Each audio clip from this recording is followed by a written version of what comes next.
Selain menyimpan banyak situs-situs peninggalan jejak peradaban Nusantara, Tulungagung juga menyimpan banyak legenda dan cerita-cerita rakyat. Seperti apa cerita rakyat dan legenda yang berada di kota Tulungagung? Ikuti terus perjalanan jejak peradaban Nusantara, titah luhur pengabdian untuk Nusantara.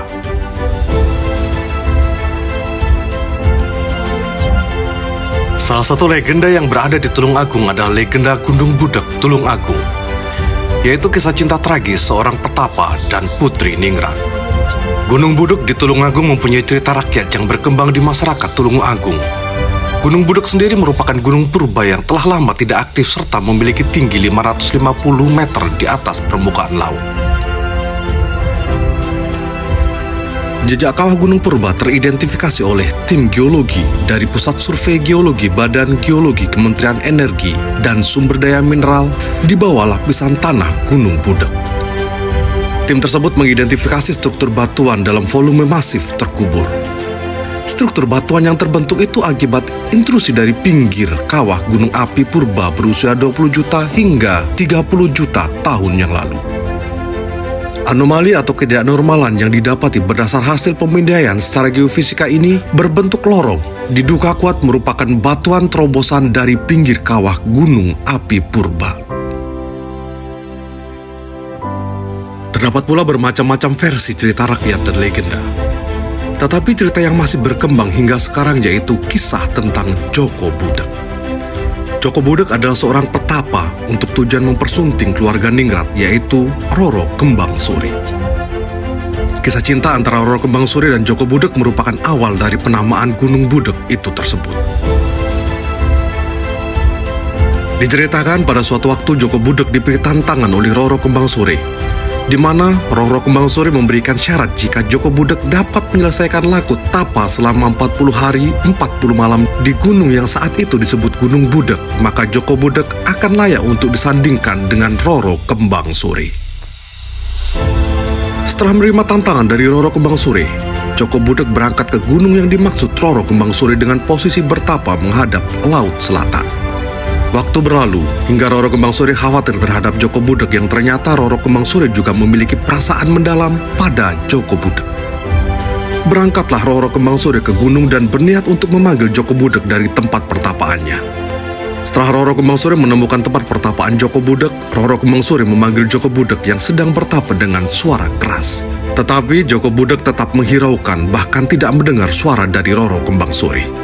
Sehingga Roro Kembang Suri mengatakan yang seharusnya dia tidak katakan, yaitu, "Jawablah panggilanku, sedangkan kau hanya diam saja seperti batu."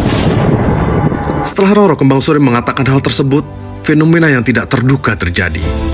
Kata-kata yang diucapkan oleh Roro Kembang Suri dikabulkan oleh alam, sehingga Joko Budak benar-benar menjadi batu. Penyesalan amat dalam pun dialami oleh Roro Kembang Suri, meratapi nasib karena tak akan pernah bertemu lagi dengan sang pujaan hati. Cerita tersebut mengandung makna dan pelajaran yang amat berharga. Sebuah pelajaran pada masyarakat sekitar Gunung Budak. Cerita ini digunakan sebagai macam pamali atau hukum sebab akibat untuk orang-orang seperti Joko Budak maupun Roro Kembang Suri. Selain cerita rakyat tersebut, Gunung Budak juga memiliki salah satu gua peninggalan yang menjadi tempat petilasan bersejarah. Gua tersebut berada di lereng Gunung Budak.